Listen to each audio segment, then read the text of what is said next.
بعض لوگ وہ کہتے ہیں کہ ہم سیدھے راستے پر ہیں. ہمارے جو عام سادہ لوگ مسلم ہوتے ہیں نا، یہ بیچارے پریشان ہو جاتے ہیں.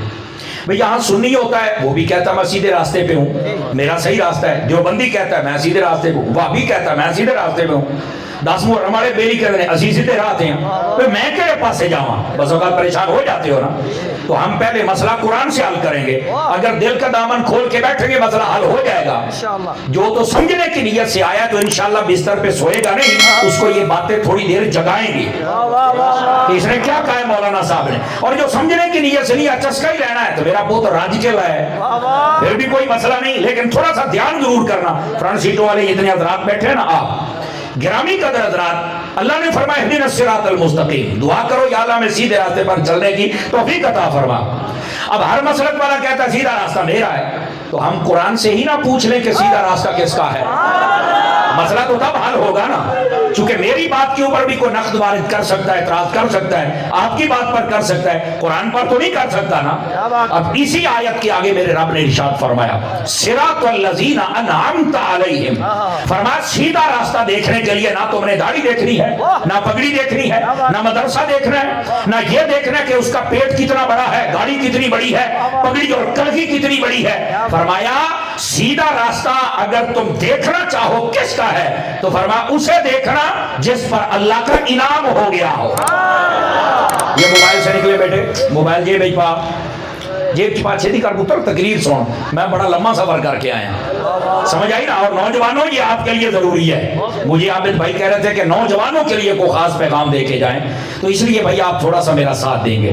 تو گرامی قدر حضرات، یا اللہ سیدھے راستے پر چلنے کی توفیق عطا فرما. سیدھا راستہ کن لوگوں کا ہے؟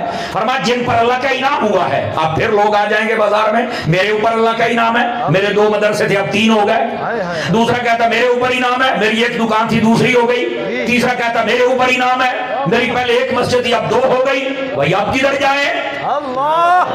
سمجھ آئی نا. سیدھے راستے کے لیے بھی لوگ میدان عمل میں تھے، اور جب انعام کی بات ہوئی تو تب بھی وہ بتاتے ہیں میرے تو انعام ہے، اب کدھر جائیں؟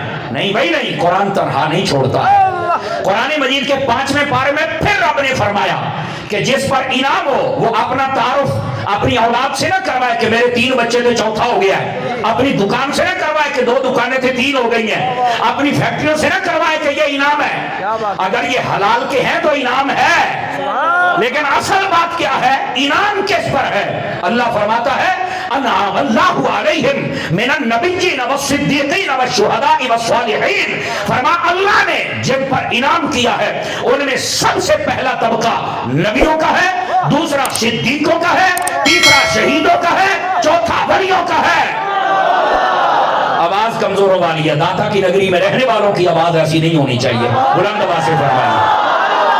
یہ ہے وہ لوگ جن کے اوپر اللہ کا انعام ہوا ہے.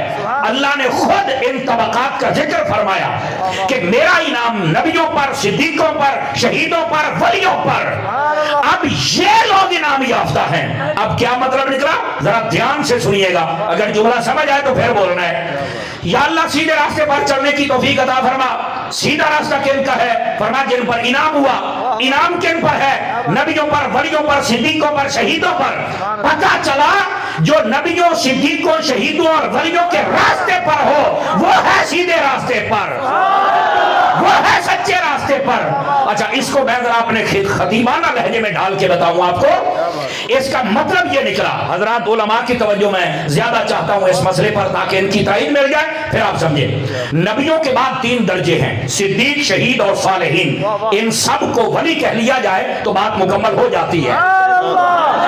سمجھ آ رہی ہے؟ اس لیے میں تھوڑا سا خطیبانہ لہجے میں کہنا چاہتا ہوں. مطلب یہ نکلا کہ نبیوں اور ولیوں پر اللہ کا انعام ہے.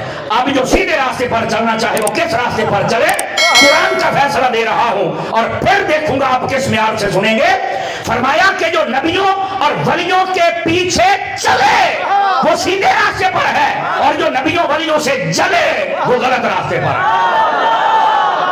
آواز کمزوروں والی ہے، جوانوں والی چاہیے.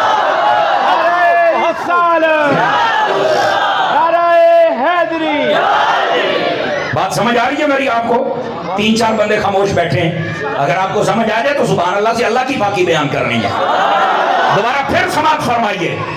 اس کو میں نے آسان کر کے آپ کی خدمت میں عرض کیا ہے. دوستان گرامی،